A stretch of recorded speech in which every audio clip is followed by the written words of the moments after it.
Hello, everyone. Welcome to the Mental Health Workers in Australia's Belonging and Becoming webinar series. Today we are organizing. This session today is our second sessions in the series with a focus on professional identity, resilience, and community belonging. My name is Evelyn. I'm a social worker in Queensland, and I'm also the founder of the Mental Health Worker in Australia. Before we start, I would like to begin by acknowledging the traditional owners of the land on which we meet today and pay my respects to elders past and present. I acknowledge their continuing connection to land, waters, and community, and recognize that this land has always been and always will be Aboriginal and Torres Strait Islander land. I also want to take a moment to acknowledge everyone joining us today from different parts of the world. Many of us are living, studying, and working here while carrying our own cultural histories, language, and journeys. While our experiences are different, there is something we share, a deep connection to culture, identity, and community, and the effort it takes to navigate systems that may not always feel familiar. Today's conversation is part of that journey. We learn from one another and build a sense of belonging in a place shaped both by the world's oldest living culture and a rich diversity of migrant communities. And next slide, please, Tim. So we're going to have a very quick welcome to everyone. Give a minute for people to join, and then we will start our webinar with the first panel discussion with our guests, Chi and Stacey. We're going to share about their career story, career pathways. And then we will welcome Rodel and Najla from World Wellness Group to have a conversation about building resilience and well-being in practice. And we will continue to have we'll welcome Stacey back with Tram, one of the mental health workers in Australia's community contributors, to share about community belonging and professional growth. At the end, if we have enough time, we will have a Q&A with all our guest speakers today. So feel free to post any questions you have in the chat, and we will try to go through them as we go along with the conversation today. This session is also being recorded, and the mental health worker in Australia teams will post it up in the next couple of weeks on our Facebook page and our YouTube channel. You will be able to get the link to our channels at the end. So without further ado, I will welcome Chi and Stacey, our guest speaker for the first part of today. Give me 1 second while I spotlight you for everyone. And yeah, I would like to welcome Stacey first. Would you like to introduce yourself and briefly share what you do, how you got into your current role? Hi, everyone. And first of all, just thank you, Evelyn and the team, for inviting myself and for organizing this really wonderful webinar so that we can learn and share our experience to one another. So my name is Stacey, and I'm a graduate occupational therapist. I'm currently in Bowen Health Child and Family Services, which is a public space or public health space in Geelong. So in regional Victoria, where I live, I work with the families in North Geelong. So North Geelong is a sort of a very underprivileged area where most of families coming from this region are from a very disadvantaged background. So I work in paediatric space where I support families where kids from 0 to 5 might have neurodevelopmental condition.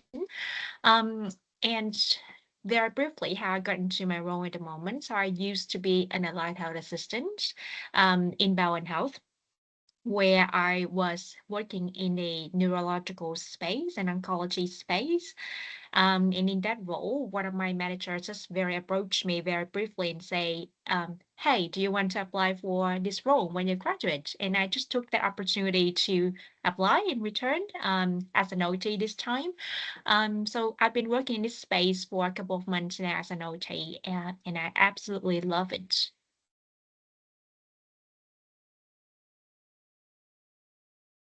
Thank you so much. I would love to hear more about it, and I hope we will get the chance to talk more. How about you, Chi? Hello, everyone. My name is Chi. I am a clinical psychologist by background. At the moment, I'm working in Queensland Health in the Westmoreton district in a role called Allied Health and Allied Health Clinical Educator. So my journey is a little bit all over the place. I started my study in Hong Kong. Psychology, if anyone in the audience is also doing a psychology degree, my hat's off to you. It's a difficult and long journey. So I had my first couple of years in Hong Kong, and then I came over to Australia to study psychology.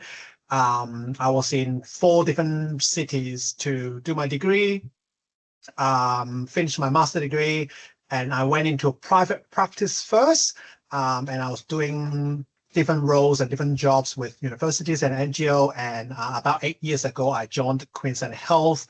And right now, in the last 8 years, I usually hold a full-time or close to full-time position in Queensland Health, and then do a little bit of teaching and supervisions and private work on the side.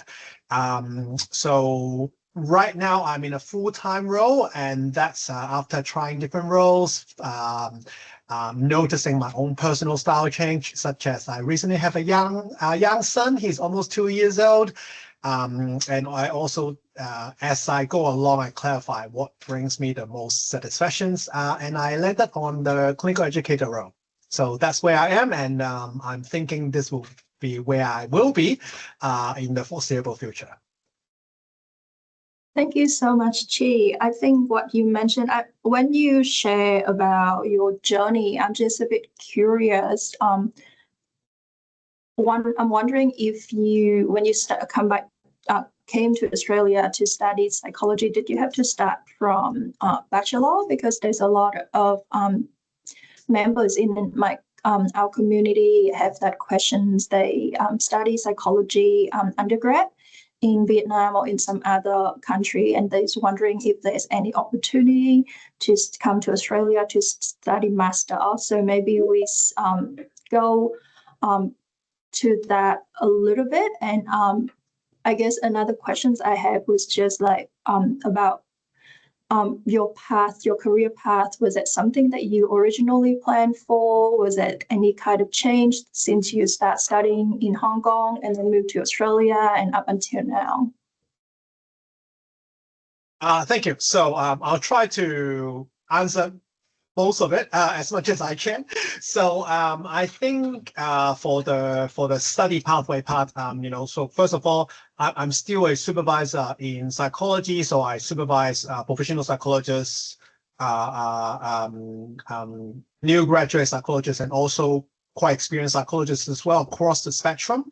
But when I was doing my study, which is close to 20 years ago now, so, system would change, policy would change as well. So my experience back then was that there are some university in Australia that would have specific negotiations and contracts with other countries' universities. So I was lucky that my study was recognized fully, and I need to do a very specific subject when I come to Australia in the first year to do the exact syllabus. And then if I can complete those with good grades, then I can graduate.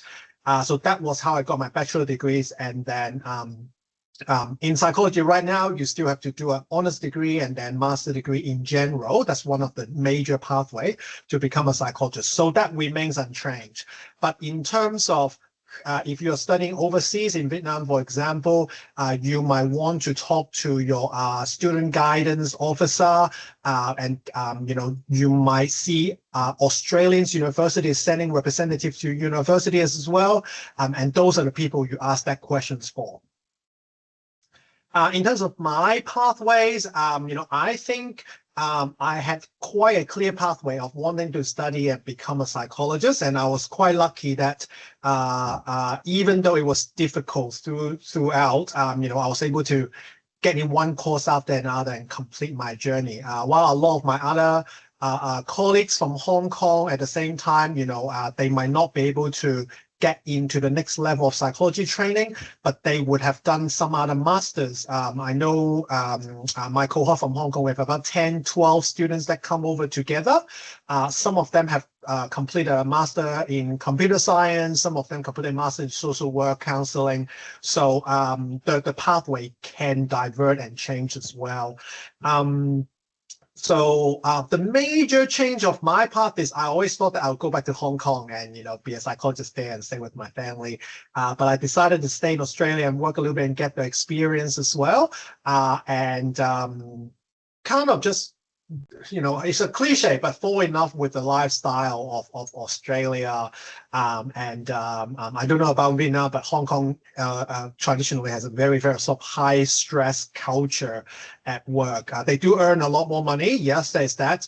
But I think the lifestyle suits me better. So, you would know your situation better, but do think about multiple factors. Money is not the only thing. Thank you very much for very insightful experience. I think that's something that's worth thinking about, especially in a field like mental health or human services supporting communities, like thinking about the level of stress and not just the work itself, but the system around it. It's something that's worth considering. I want to invite Stacey, who is a recent graduate from her occupational therapy degree. How about you? How was your path? Did you plan to study OT when you came to Australia? And how did you find about it? Because I didn't, it seems like not a lot of international students, especially Vietnamese students, what we know, they don't really know about this discipline. Thank you for the question, Evelyn. And hats off to you, Chi, because I think your story is very inspiring. I think the fact that our career pathway is not always linear. So the traditional sort of mindset is that career pathway or educational pathways sort of has to be linear, where we do bachelor degree, maybe master, then work in the industry, and that's it. But having a mindset that it can be quite of ups and downs, it can change or it can shift in at some point in your life. I think that is a very first step of thinking about what is the best approach that you can have and what the best journey that might suit you as a unique individual. So about a little bit about my story. I first of all got into OT degree when actually my sister, who was really introducing that OT degree to me, and you know it encouraged me to think about it because it seems like a very sort of interesting major where I can adapt my social science sort of knowledge, which obviously like what I did in the background in high school, um, and stepped into a new sort of zone where it would be out of my comfort zone because I would need to learn a little bit more about the real science or, a sort of like a little bit more about the STEMs or biology and things like that. So I took the opportunity because it was a very great intersections between social science and STEM and thinking about how I can use my knowledge to serve the community, which is something that I have been really passionate about. And a little bit about my journey getting into the role at the moment. In pediatric space, I didn't plan for any of that. In fact, if you asked me 2 years ago where if I want to work in pediatric space like this at the moment, I would say no, because my passion has always been in neurology in adult space, where I used to work with a lot of stroke patients with neurological conditions. And I loved that space a lot. I really wanted to have an opportunity to return that space at some point in the future, in fact.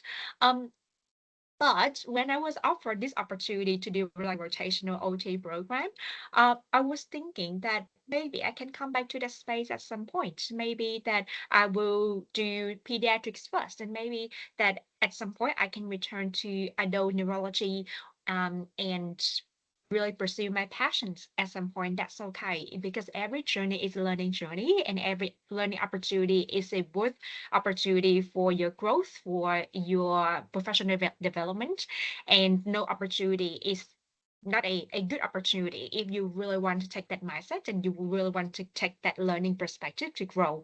So I took that opportunity, and this is one of the best decisions that I've made so far in my last like 4 years staying in Australia, because I've got to learn and I've got to work with the families in the underprivileged regions in Australia, so not only in Victoria, but to have that privilege to really work with the family with very disadvantaged background, with very complex psychosocial background.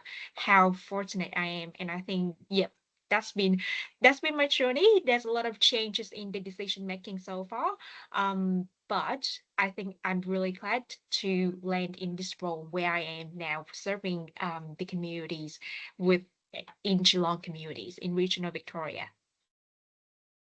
Thank you, Stacey. Very inspiring story of how you stay very open to opportunities and you are willing to take on new challenges, even that those it's not something that you plan for initially, but you're willing to give it a try. And seems like you, you found a path that even though it was not planned for, it's been very rewarding.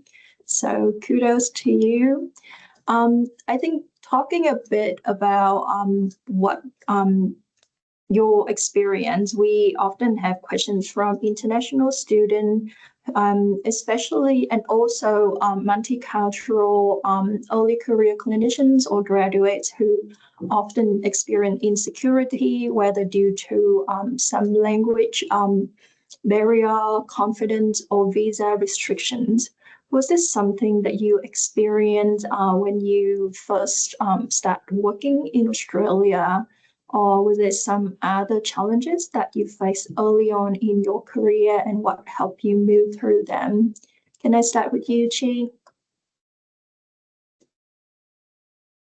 Yeah. So I think you already said it, which is for international students, language and confidence are usually the biggest barrier.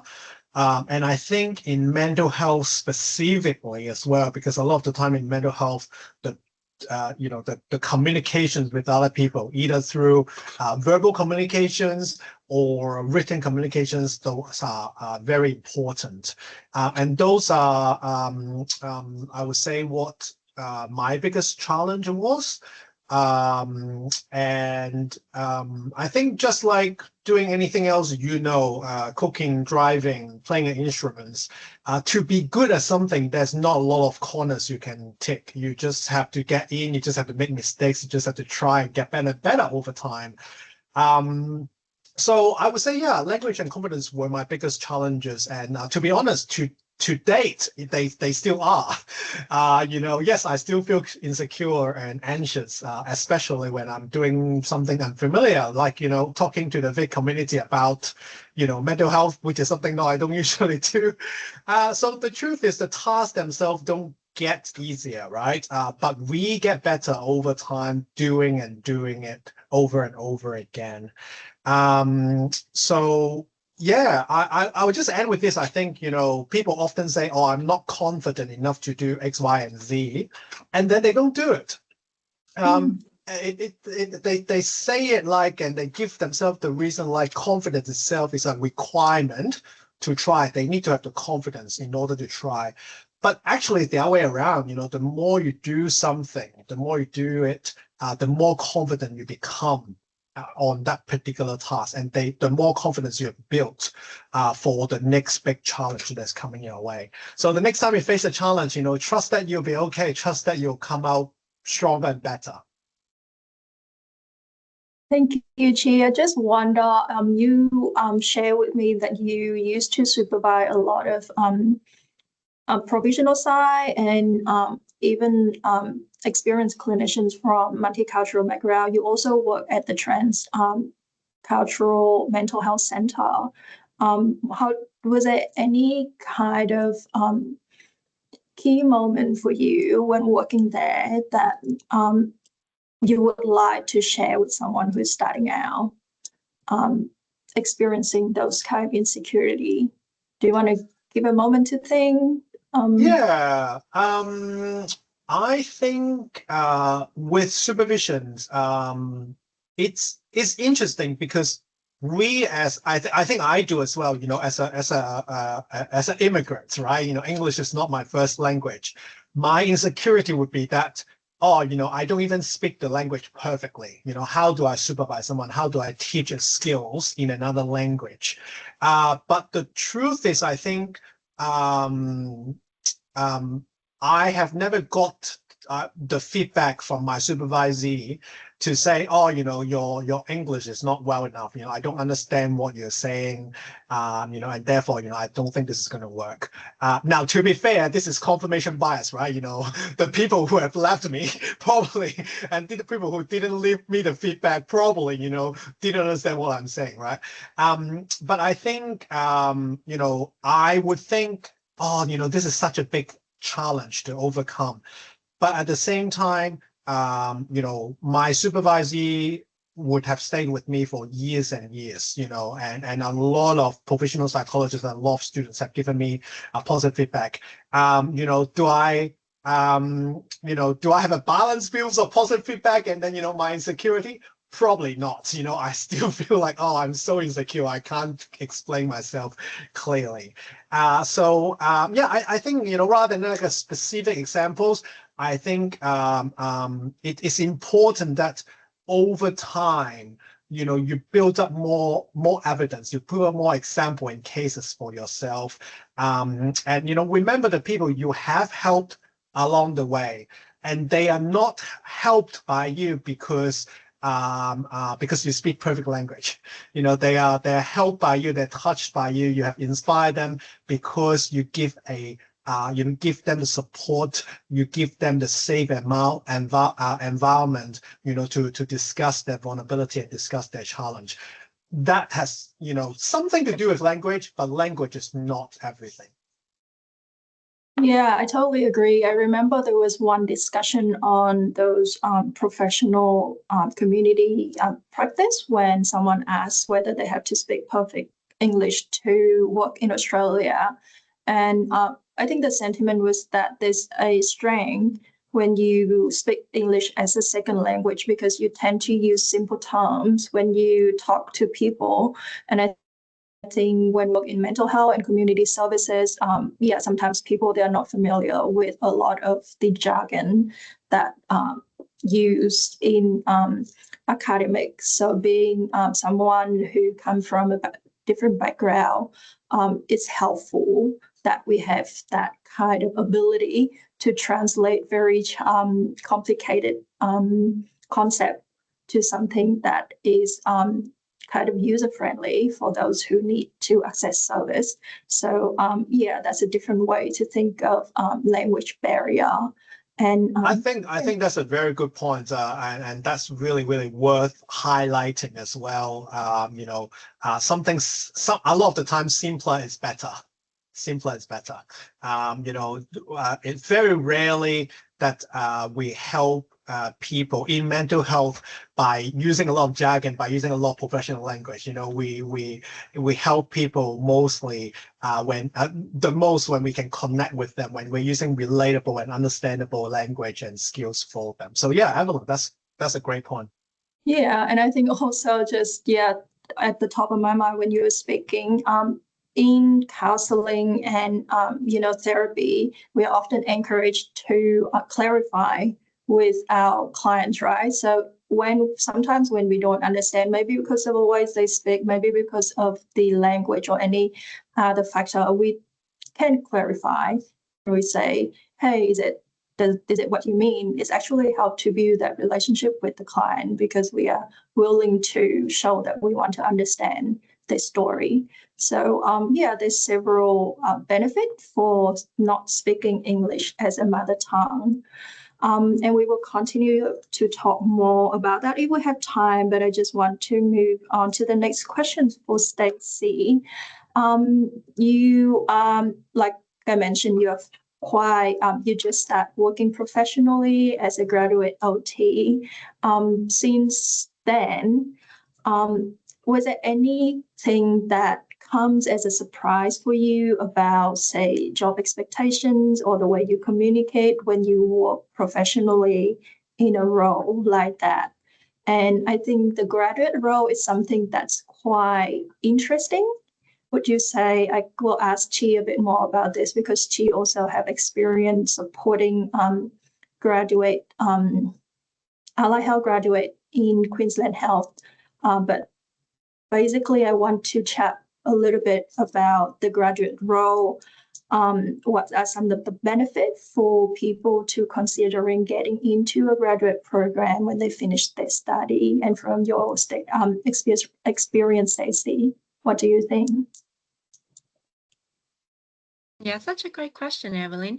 I think as a graduate, you will see that there will be a lot of options to work within private sectors, for example, working with NDIS, for example, working in the private setting where you will develop like a very close relationships within potentially quite a small team, versus working somewhere in public health in a graduate program where you can rotate to different departments. You can work with potentially pediatric space, adult space. You can work with acute, community and outpatient, inpatient settings. So that would be something that a graduate might consider differentiating between different role or different graduate role in different sectors. For me, a graduate program in public health, at least, is a very wonderful way to think about how to dive into different niche of OT. So not only one particular area that I can focus on, but I can have an opportunity to have a taste of different areas, either in neurology, oncology, pediatric, adults, working in different settings with different multidisciplinary teams is a interesting experience, challenging potentially, yes, rewarding, yes, but at the same time building up on that foundations as a grad OT where I can learn, when I can grow, and where I can experiences from diverse setting. I think that is such a wonderful opportunity for professional development, especially in early career. I think you mentioned something about, or you asked something about like the surprising factor when I first worked professionally. So I've been in the industry for a couple of years now, actually. Before this graduate OT role, I worked within my capacity as an allied health assistant for a couple of years. So this is not the first time where I actually go into a professional setting. However, I think the surprising factor as a grad OT for me in public health is the complicated system, or actually the realization of how the health system is actually complicated and at times can seem to be unfair, to be honest. And that's the most surprising thing to me. And let me be a little bit more specific here. I think, for example, I work in pediatric space where we are in a community role where we try to complete assessment for kids coming to our clinic and determine whether they need long-term support or not, and potentially refer them to NDIS if we think that they might need long-term support. In allied health, we try to take a very non-diagnostic approach where we don't want to label a kid to help them access the right support. But at the same time, NDIS, often asks for, what are the functional impact and what are the diagnoses this kid might have, and taking a very sort of deficit-based approach. Whereas in allied health, we try to avoid that. We try to take a very home child approach, take a family-centered, child-centered approach, and advocate for their needs and supporting their needs and helping them to access really the support that they really deserve. So that's sort of contradictory mindsets between how the system works and how actually happens, and our struggle within allied health to try to advocate for the child and family where they really need to access the support, but we don't want a label for them. We don't want a diagnosis for them just yet, or making them feel that they need to have something labeled on them to get the right support. That contradictory sort of mindset or perspective, when first diving into the public health system, is actually surprised me, and I really encourage any students out there, any even clinicians not working in public health at the moment but potentially want to work in public health, think about how you want to dive a little bit more into how the public health system works, or the health system work in general, and how you can really advocate for the clients in your community to access the right support without making them feel that they really need to have a label or a diagnosis, or any sort of evidence to prove that they need to have the right support, if that makes sense. So advocacy is something that I really encourage everyone to think about when working with the clients. Thank you so much. Yeah, you touched on something very important, and I just note down so that we can continue with that one in a little bit. I think what people also very interested to hear is that how do you view that professional identity when you work under that pressure of all the system, all the requirement, different regulations. And that's something that I want to ask Chi to share from, working with the allied health graduate as a clinical educator. What did you find some of the most common thing that they they feel most difficult when they start working in this setting? And perhaps from your experience working in different settings, what was something that helped you to move across these different dominant narrative and continue to build your professional identity? That's a very, very deep questions. I think that's something that the entire state is working on right now, is encouraging multidisciplinary team, because there's a lot of evidence in well-oiled, well-working MDT is the gold standard for mental health treatments, and it does help the consumers, clients, patients to recover a lot sooner, a lot quicker as well. So the question becomes, what makes a good MDT, right? And I think first of all, in the MDT multidisciplinary team, each of the discipline, no matter what discipline you're in, needs to have an open mind, because we don't know everything. No matter how experienced I'm as a psychologist, I never had a training as occupational therapist or a psychiatrist or social work. We might come across a lot of fundamental skills and knowledge and acronyms just like I was using, but we will see things from different perspective. I think one of the most challenging thing is for new grads when they're coming into the system. First of all, the system is big, so there's too many things to learn at any one time. So I encourage them to look at one thing at a time. Just like moving your house, you're not going to open 20 boxes at the same time. That's going to overwhelm yourself, and it's just going to be a little bit of a mess. So I encourage them to open one box at a time, unpack that, be okay with that, put away that box, and then open up another box, one thing at a time. Otherwise, we just overwhelm ourselves. And I think the second thing that is most challenging for them is to, like we have said, hold the professional identity and also contribute to the MDT. So there's two things there. So first of all, professional identity. In order to have a professional identity, you have to start thinking about what is your professional identity. That will help you to stand your ground, to decide when do you interject, when do you contribute to the team. So you will need to know your framework well. What is your conceptualizations of the case from a OT perspective, from a social work perspective, from a psychologist perspective? What can we add to the holistic case formulation? So that's the first thing. You need to know what is your professional identity. You need to know what is your professional framework. Without that, it's hard to decide if you are adding value to the conversation, right? So, learn well from your lecturer, from your placement supervisor, ask them for tips, ask them, how does our OT function in this team? And by understanding those things, you'll be able to, focus on what you can add value to a little bit earlier, a little bit quicker. And then I think the other thing is, the MDT part, which is, are people open-minded to everyone's feedback? Are people focusing on the clients, focusing on the consumer?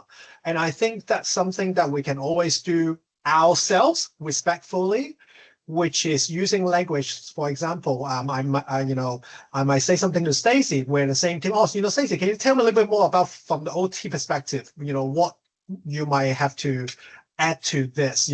Here's my psychology formulations. Can my colleagues help me to patch this bit up? I'm not too sure about the social work context, for example. So we can always use respectful and curious language to encourage that conversations ourselves. When you are the engine of facilitating that conversations, the team will start to adopt that language as well.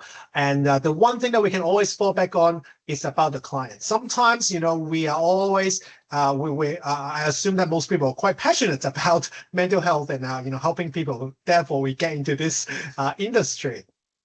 These professions. And sometimes that means that, our view might clash. We might have different point of view.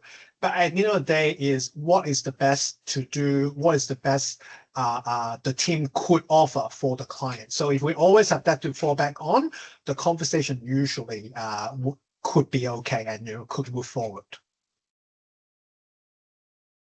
Thank you so much, Chi. I know we are just mindful of time. We are about to move on to the next section of the webinar today, but I just want Stacey to share your thoughts as a graduate OT. What are some of the activities you engage in at work that help you to begin thinking about your professional identity and to continue developing it?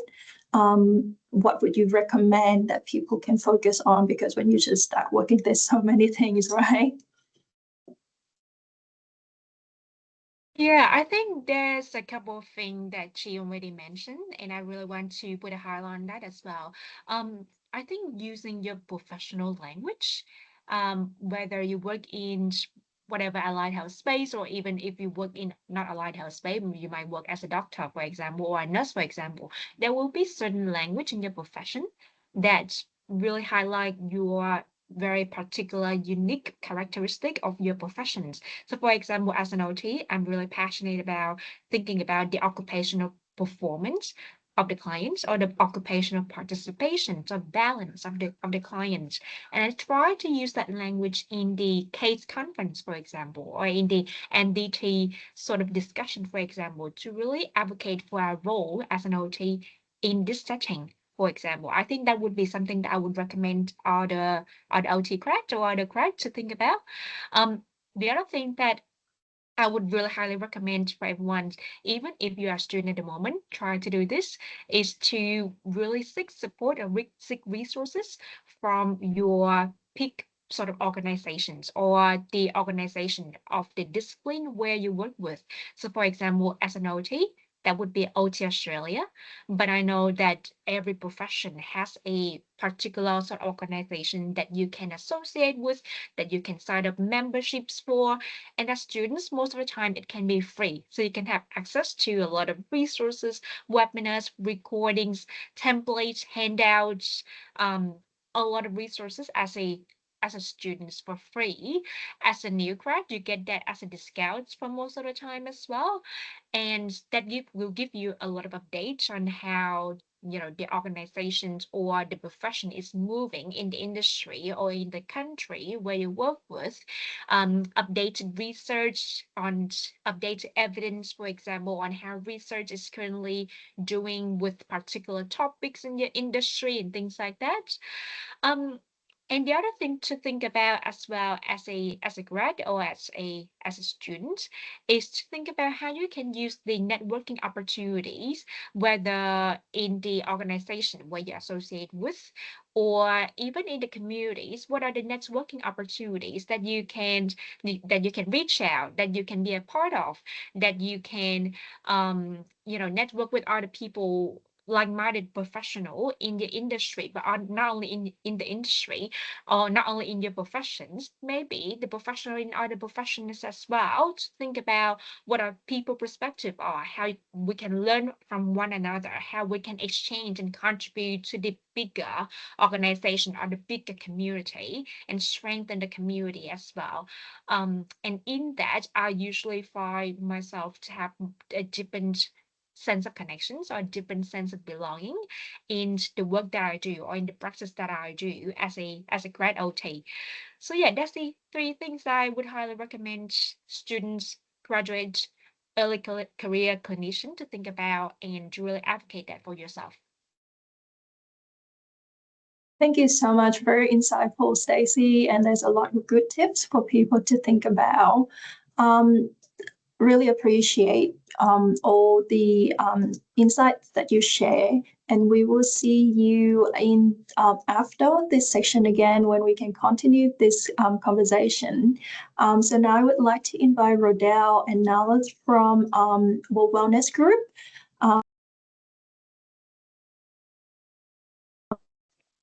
To have a bit of a conversation. I think this was a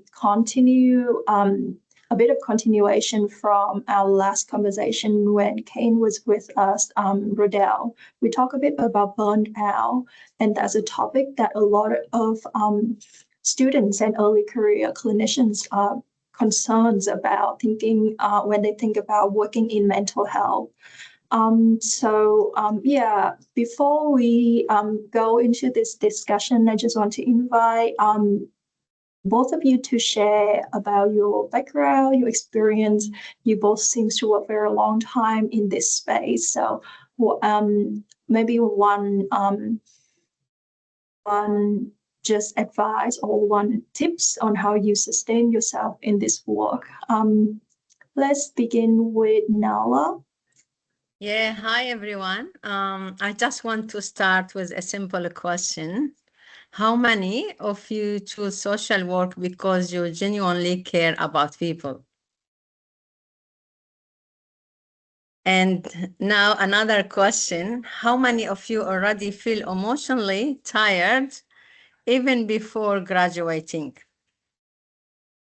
Yes, I think so. So what are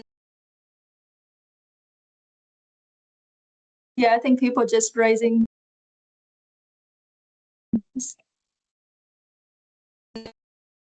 are you hearing me?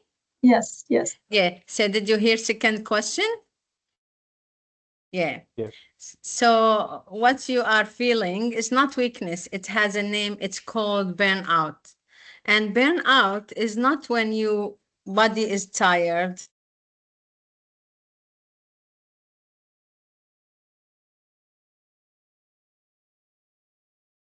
Sorry, I cannot hear you. Najla, you're on mute. Yeah. So I want to explain what is burnout. Burnout is emotion exhaustion. It's when you start feeling numb instead of compassionate, irritate instead of patient, disconnected instead of caring. You start saying, I just don't care anymore. Burnout happens when you keep giving from a cup that nobody is refilling. So another thing I want to tell you before why you are high risk as international students to be burnout. As international students, you are under 3 types of pressure at the same time. I've been there before. I remember when I first time I came to Australia, I was burned out, the same thing as you. So first thing is personal stress, living in a new country, financial pressure, homesick, finding a new friend, different environment, different culture. Second burnout is academic stress. Coming to study new academy, heavy study load and emotion content, especially when it comes to study social work, it has so much emotional content. Third thing is emotional exposure. Listening to trauma, abuse, crisis stories in the training for everyone. So as a social worker, you are learning to hold other people's pain before you learned how to protect yourself from it. That lead me to say 3 things that's silent sign of burnout. Burnout doesn't start with collapse. It starts with emotional withdrawal. Here are 3 signs. You say, I don't care, like I used to before. Second, you feel guilty when you rest. Third, you isolate yourself because you feel drained. And the dangerous part, you think this is normal as a student in a new country. I have tips to tell you how to avoid burnout. So how do you protect yourself as a new student in a new country, coming to have your career and education? First thing, emotional boundaries. You can care about people without carrying them. Second thing, decompression ritual after classes or placement. You must exist people's story the moment you walk outside the placement or the classes. You must exit by doing walking, music, silence, or breathing. We come to breathing. And today I'm going to teach you or give you a tool to take away with you a breathing, how to use your breath to to manage your stress and let your nervous system reset. Third thing, change your self-talk. From I must save people to I am here to support, not to rescue. This one sentence can save your career. So now, are you ready to learn a tool? Of course, you can do walk, you can listen to music by yourself. Now I'm going to teach you a tool to take away with you by using breath. Are you ready to learn? Okay, I'm gonna demonstrate this breathing exercise, and then we're gonna do it for 2 minutes together, and then I will give it with you to practice it every day. So the exercise start like this. You take deep breath in from the nose, goes straight away to your stomach. So your stomach goes up as if there is balloon inside your stomach, and you hold that breath for 2-3 seconds. 1, 2, 3, and then empty it out through the mouth like this. And I'm gonna stand up to show you how it's look like. My shoulders will be not moving, and I'm not taking air from my lung. I'm taking air from outside in through my nose like this, and my tummy will goes up. And then hold for 3 seconds and then empty out my tummy through my mouth. Okay, let's try it for 2 minutes and see how it's gonna happen in your body. What's gonna happen? Okay, take the breath in from the nose. Hold for 3, 1, 2, 3, and out from the mouth. Let's do it. And notice your shoulders is not moving. Again, take the breath in from the nose, hold, and out of the mouth. I would like everyone to try this exercise and test it out. See how it's going to change in your nervous system. This exercise is so powerful. It helps you not to burn out. Okay, let's do 2, 3 more times. Take the breath in from the nose. Hold and out from the mouth. I will keep talking while you're practicing this exercise. Keep doing in and in. What I recommend to do this exercise 3 times a day at least. First best time is in the morning, in the evening when you go to bed. So you empty out all that story you heard during the daytime, all that training, all other stress that you get from personal stress or training stress, whatever, burn you out. I just want you to turn the light off, close down your eyes, and just focus on your breath, nothing else. It's a something like you install a new thing in your mind. It's a tool take with you all the time. It's become a habit. After 21 days, it's become a habit. So very important to repeat this exercise at least 21 days, if not 2 months. So you will notice from first week the change you will have. Second best time is in the morning when you first wake up in the morning. First thing you can do, just stay in the bed and start breathing. Third best time, anytime in the afternoon or lunch or anytime, just sit, relax, and breathe.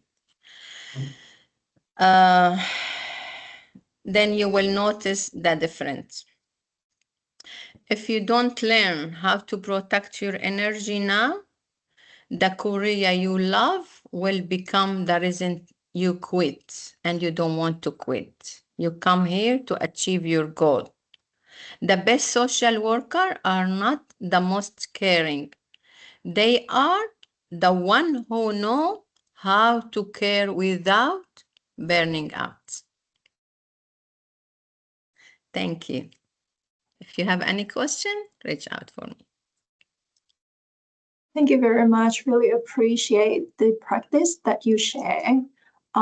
It really helped me to calm down a little bit. I had a quite busy morning, and then I prepared for this workshop, and I'm also quite worried about my laptop running out of battery, and I'm not at home to charge it. So just try to focus on doing this, and we can, don't have to stress about it. Maybe I invite Rodel. Last time you shared about a lot of support for multicultural communities from World Wellness Group. And we often got the questions, especially for those who are living away from family or support system, like the migrant community, international students are among them. What advice do you have for them about how they can take care of this well-being while managing so many stressors in life, including work, study, and also navigating a new culture? Right. So I think one of the challenges, I think all the students are facing this challenge when they migrate or they move to another country. There's a feeling of isolation, right? They're separated from their family. They are alone. So I would advise, apart from the tips from Najla, I would advise the students to connect with their community. I think social connection is a powerful protective factor. It promotes unity, it promotes belonging. Um, I truly believe now, even as a migrant myself, it was hard in the beginning. It was hard to see myself fitting in. Language is a big factor of my challenge before. But it's English is not my first language. It's always like a barrier. Every time I face a white person, I always have to step back a bit and think of my grammar, think of, if my message will be understood. But I think if you start connecting with your own community first, then that would be a good first step. Really find your Vietnamese community in your university, try to connect, try to do some activities with them. Um, and yeah, I think that's a good start. Another thing is to have some healthy routines in your life, like daily routines, like, doing some exercise, meditating, walking the park, and that's also a good start. I think if your mind is healthy, you can have some healthy decisions as well, right? What else? Finding probably a partner, a buddy, a mentor, not necessarily from your community, but someone that you can trust, someone that you can hang with, regularly. Yeah, and I think, if you're a person who is spiritual, I think communing with nature is a big thing as well. Like I'm a Christian, so what I do is I pray a lot. I commune with God. So that's where I get my strength. So these are simple things that we can help us being resilient, help us being stronger emotionally and mentally. Evelyn. Thank you so much, Rodel. I think you, by answering your questions, you also kind of invite us into the next part, because the very key discussion that we want to focus today is not just, professional identity working, but also how community belonging support is very important to us, like practitioners working in this space. I think it's fair to say that we come from a collectivist culture. So, yeah, it's quite different to when you come to Australia and still finding that sense of belonging. And like you said, sometimes it doesn't come from people from your own culture, because certain people from when they left their countries, there's certain part that was very challenging for them. And it can feel like a big pressure to find someone in the same community. But they might find that connection with someone else who doesn't have to share the same language, doesn't have to share the same lifestyle, but just some connections. So I think that's some things that very insightful. Thank you. I wonder if you wouldn't mind stay with us for a little bit for the next part of the conversation, as Sure. I invite Jim and Stacey back to talk about community belonging and how it support us with our overall well-being when we live very far away from home. So let's start again with I guess maybe I start with you first, Rodel. When talking about your experience coming to Australia, you've been here for some time. How did you first find that community that give you that sense of belonging? I think, being a Filipino myself, community is a big part of my life. I grew up surrounded by people. I grew up surrounded by people from church, people from community, people from sports groups. Now, coming to Australia, it was at the time 2007. There were not much Filipinos around, and we live in the north side of Brisbane, and where it was very rare to see a Filipino, single Filipino outside. It's always white people. Then we moved to the south side where, okay, there's Sunny Bank, there's these Asian suburbs, and all of a sudden I felt alive because I could relate to what everything that I see around me. Oh, there's some Asian people, there's the food, there's the chicken feet. I feel like, okay, I'm in my world, right? But it does not stop there.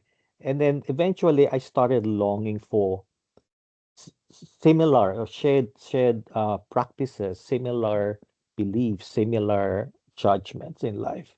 And that's where I started seeking Filipino groups. And I started from there, started from church. And that's from there, from church, I jumped to a community group. I jumped to another community group and another community until it became a network. And I think that really helped me survive my migration journey. It was challenging for me personally because I came from another discipline. I was not in mental health. I was only in mental health for the last 10 years of my life. I'm 50 plus years old. I came to Australia, I was 33. So obviously I was expecting something to happen, something wonderful to happen in my life, but it did not happen. So I had my difficult moments until for some reason I was led to transcultural mental health. That was my first exposure to mental health. And since then, I did not look back. But I knew that it was not just me who suffered, who had these struggles. Talking to some of my constituents, my Filipino friends and network, a lot of people from my background are also suffering the same. In their migration journey, in the finding employment, we may speak English, but there's that big insecurity in us when we speak English. So, and it became what do you call that? It opened my eyes to what is good. And I think, I might not be a social worker, but I have this passion of helping people. Uh, and that really gave me that boost, that motivation. I want to stay here in mental health and I want to work with multicultural communities. And that's where I am now. So I may not have the degree in social work or psychology, but I have that empathy in working with my communities and with other communities. So yeah. Thank you so much for your insight, Rodel. Yeah, I also bring Chi back as while he's here, and I will have some questions for Chi about community later. But what Rodel mentioned was finding community where you live. And I have a questions for Stacey, who currently live in regional Victoria. I guess it's not too far from Melbourne, but it's still considered regional. And I think a lot of people would curious about how do you find something that familiar culturally for you when you live in an area that might be more Western dominant, as how the regional and rural area in Australia tend to be. Yeah, such a great question. I think if anyone ever interested in regional space, I think Geelong is a great destination for you to give a taste of how regional life would look like. Especially if you don't want to get too far from Melbourne, or you don't want to get too far from a metropolitan sort of life, but you still want to give a taste of how regional area would look like, how accessibility to services in a regional area would look like, how coming back to the nature would look like, because we have such a very beautiful landscape with beautiful regions and the beaches and the mountains here in regional Victoria in Geelong. So if you want to taste like the mixture between a little bit of far from metro life, but not too far from metro life, but not too, diving deeper into like a distant rural remote area of Victoria, Geelong would be a sweet spot for you. I would say that living in Geelong has been such a blast for me because the community here, you know, compared to the community in Melbourne, where you guys have such big communities with a lot of food, diverse cuisine, different places to be entertained, for example. Living in Geelong has been such a very peaceful life. There's access to different services and different communities, and where everyone's sort of being connected in different way. And funny, when we speak about regional Victoria, usually that we were sort of being connected in different ways. So I might not know somebody in the community, but I will, somehow still have connections with them because we will have like mutual friends or mutual client to work with or mutual colleagues, for example. And that makes Geelong community so beautiful to live. To be honest, we're very local, very sort of very close knit, and everyone sort of know each other in a very unique way. Yeah, that's really beautiful. And that's something that I also heard about people who live in regional area as well. It sounds like it's very similar to our the community we have in Vietnam, right? When you grow up and you know your neighbors and you just like go to their house. It's not like that in a metropolitan area in Australia for sure. So yeah, that's a different sense of community belonging. Thank you, Stacey. Great. Okay, so let's I will invite Chum to talk a bit more about a different part of community and let Chum introduce herself first and share about the community that she's involved with since she moved to Australia to study. Thank you, Evelyn. Thank you for the speakers sharing. So my name is Tram. Currently, I'm volunteer for be a mental health worker in Australia with Evelyn. And I think like many international students, when initially when I study here, there are two questions I always ask myself and ask many people is how I can get the job after graduating. And second is how can I get PR? That's two questions. I just focus on that. So thank you, Chi, for your sharing in chatbot. Answer for me about that. So I start with volunteer because I think in order to good at in something, I need to work in and connect with someone good at in that area. And Evelyn is someone good at in social work, so I start to volunteer here. And when I volunteer here, I heard many sharing from international students about their concern similar for me. So I'm trying to connect with other social worker or mental health workers to answer that question. And through that, I can also learn from that. So yeah, so and besides volunteer in Vietnam mental health social worker, I also volunteer in some other organizations to get more experience. So because as G said in the chatbot, when we do interview, we need to answer how we get to where we are and how this job or placement is going to take you to the next step. So we really need to understand ourselves. So that's the reason why I decided to spend my time on join community volunteering and prepare for my journey. Yeah, thank you. Thank you, Chum. Chum has been very proactive in our community and she has shared her experience with a lot of other students. So we really appreciate her support and a lot of great insight she has. Chi, I will have a questions for you that I just thought about. So please, I apologize if it's come as a bit of a surprise. I just thought about this as we talk about community and different definition, right? And in mental health, we often have this community of practice. And I just thought, you work in private practice before, you work in many different settings before. Some of my colleagues, some of my friends, they actually finished their psychology study and they didn't want to work in private practice because they found it very isolating. So there's that lack of connection. So from a professional point of view, from your experience, when we work in this space, how do we begin to build connection with a community that can support us to grow professionally?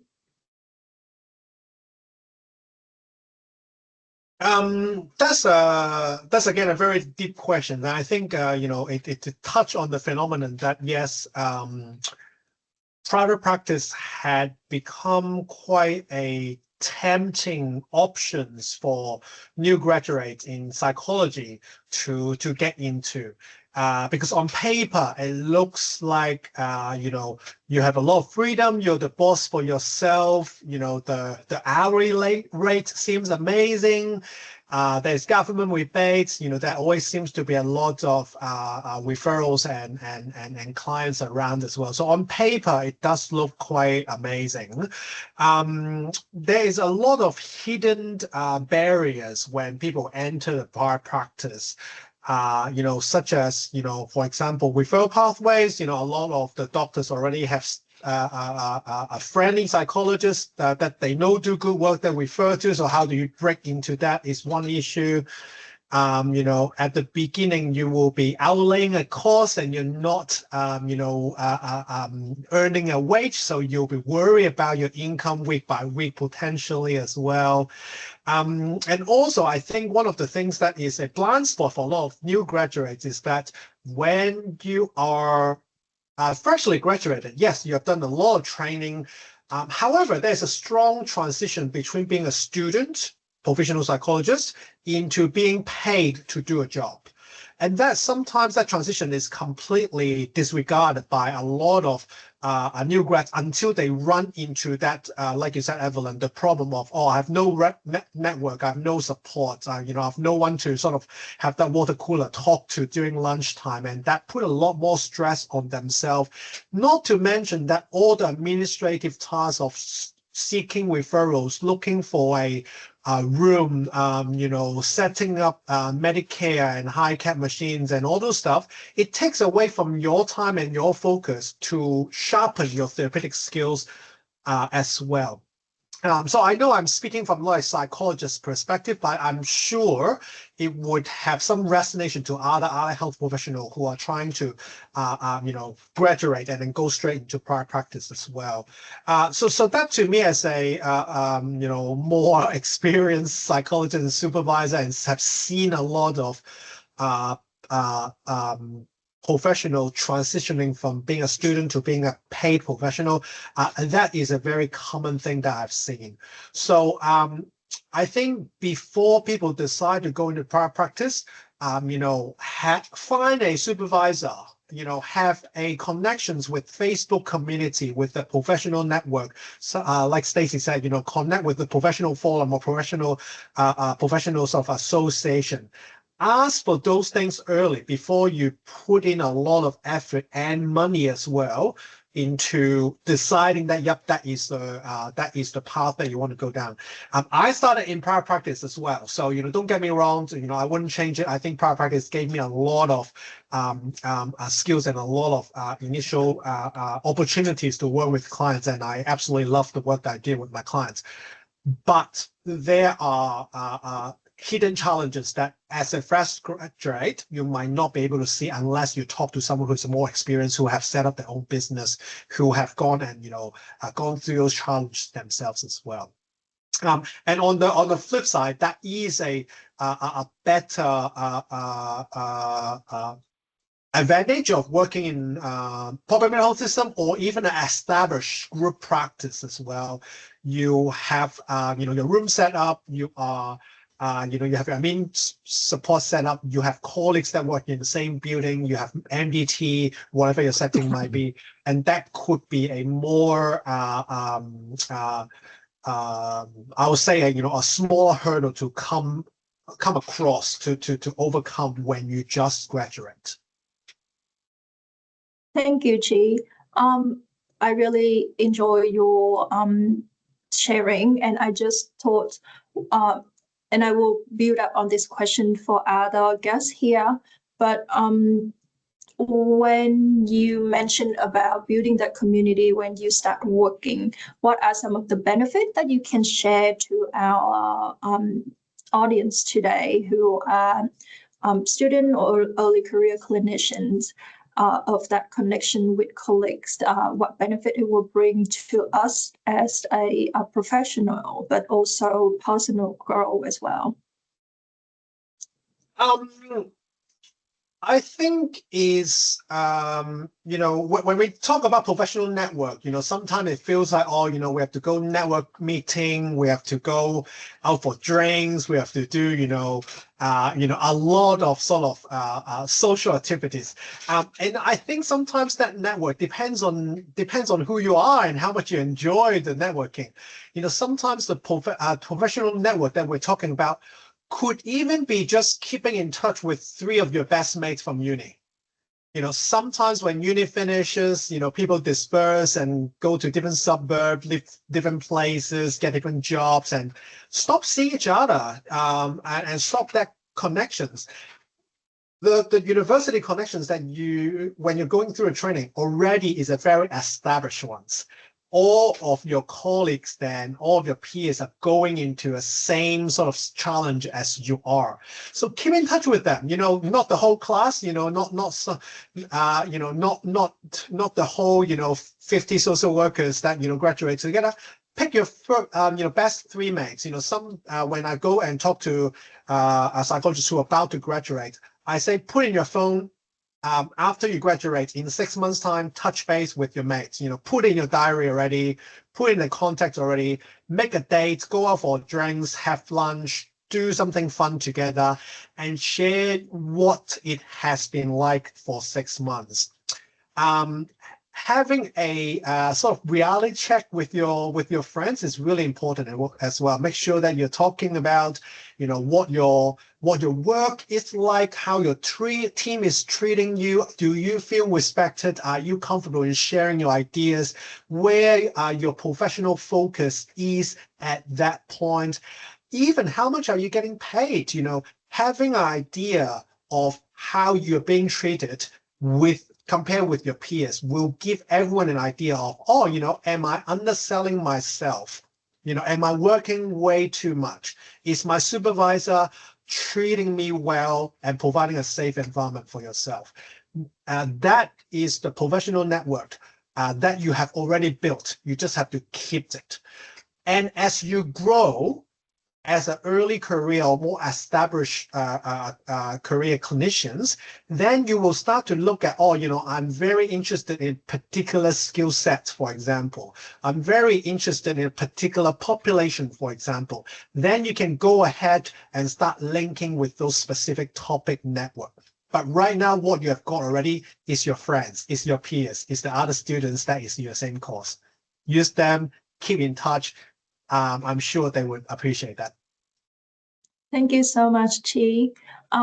So we are approaching the end of our webinar. I think I just want to go around to our guests today and invite everyone to think, reflect on your personal and professional journey in Australia so far, and think about what was the benefit, like what did being part of a community help you, what did it help you with personally and professionally, and maybe being part of the community help you to be with becoming more resilient in a new life here.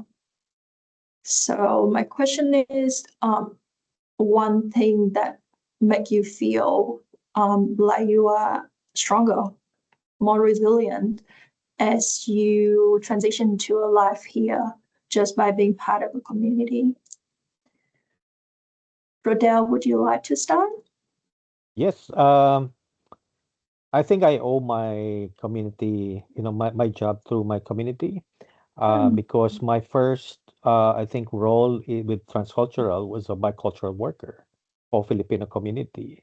And then I worked my way up. I became a bicultural worker for across different cultures, different communities. And then from there, I went to Department of Health with the mental health branch. But all because I was connected with my community. And that, because of that, I was able to identify the needs of my community, and I use that as my motivation in making sure I stay in this space. I upskill myself. I continue seeking programs in helping my community. So I think going back to the question, if I feel stronger, yes, I am stronger. I'm more resilient. I understand the communities more, not just Filipino community, but even different culture. So yeah, thank you. Thank you. How about you, Stacey?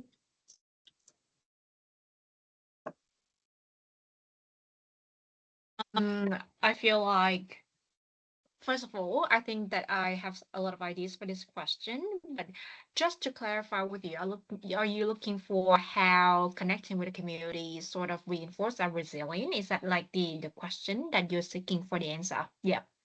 So I think stepping into the role as a new grad OT in the public health space, where within the multidisciplinary team, I have been the only person with a culturally diverse background, where a lot of team members are from Australians or having Australian background or raised and born here in Australia.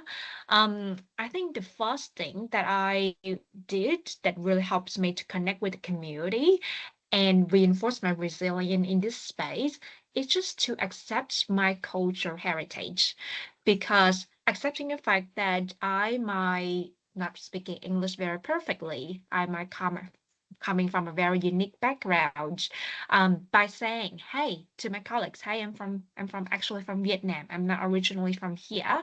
And accepting the fact that I will bring a lot of lived experience from my background as a Vietnamese, used to be a Vietnamese international student and now a Vietnamese new grad, accepting that fact and bringing that lived experience to the workplace to serve the communities where I now work with some families with multicultural background as well.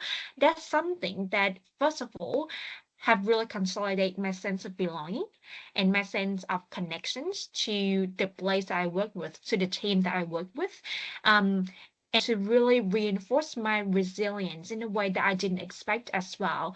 Before, I used to think that resilience or sense of belonging, a sense of connection has to be coming from a place where I can blend in, meaning that I have to be similar or speaking in a similar accents or trying to use a similar slangs, Australian slang with the team. But actually, I realized that the sense of belonging or the sense of resilience coming from where I really accept who I really am as my cultural background, my cultural origins, and thinking about how I can bring that valued, unique perspective to the workplace and serve the communities where I can share the similarities in the multicultural backgrounds within the families that I work with.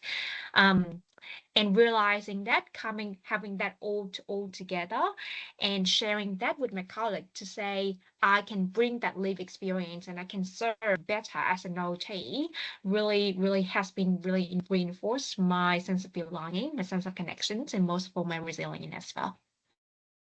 Thank you so much. I really enjoy it. Yeah, it can be challenging to be the only person who is come from a multicultural background. You can in a team that can be a certain challenge and also like maybe opportunity to learn and opportunity to demonstrate your strength.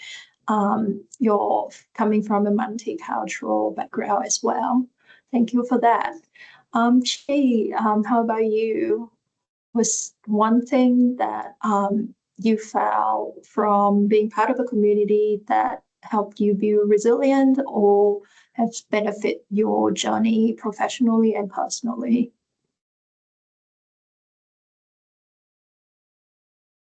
You're still on mute. Yeah, sorry, I'm on mute. Yeah, I think when I actually first start working, that's what I really missed. So that would I wish I had the advice and the panelist today to have told me to connect with your peers, to start establishing your support. Especially after I work a little bit in, I finished my study actually in Geelong, in Deakin University, and then I only work in Melbourne for a few months, and then I moved up to Bundaberg, Queensland, to join a private practice, and then also have a change of lifestyle as well. And this is what I experienced. I've left my professional support network because all my colleagues would, still be in Melbourne, the people who have done my degree with. I have a couple of friends in Bundaberg, and slowly sort of build up that friendship circle as well, and the professional circle as well. So I wish someone has told me to keep in touch with my colleagues, with my peers. And generally, our profession is just so giving, and so understanding. When you do reach out, when you do say, oh, I need these resources, I'm hitting a roadblock, I'm facing this challenge, almost everyone that I had shared that with, would jump on the case and help me and share resources and talk to me and find time for me. And I think that's something that I wish I knew sooner. That there are situations and barriers that I wish I had the comfort to discuss with my supervisor or my network a little bit sooner. So that's something that I will share, and hope the audience today would do as well. Make sure that you do have that network. Make sure that you have a trusted supervisor. And they are your sounding board, they are your resources, and they are a wealth of knowledge as well. So I think in this group I might be the odd one out that I didn't access that resources soon enough, and I regretted that. I think that's something that would have helped me to overcome some of the challenges and barrier a lot sooner. I found that quite surprising, Chi, because when I talked to you about this initiative, you gave me a lot of like you suggest a lot of contacts. So I would thought that you had that kind of connections very well. So I think maybe sometimes we are too hard on ourselves. We are our worst critics, right? And yeah, I think it's never too late to start doing something like that. I'm sure that you have a lot of connections that it can be difficult to think that we connect with them, because it can be like 6 months or a year when life just get in the way. You have a toddler, so it must be very busy for you. Yeah. So and I think that's part of when you work in this space, people understand that life happens and you can always be available, but the connection is still there.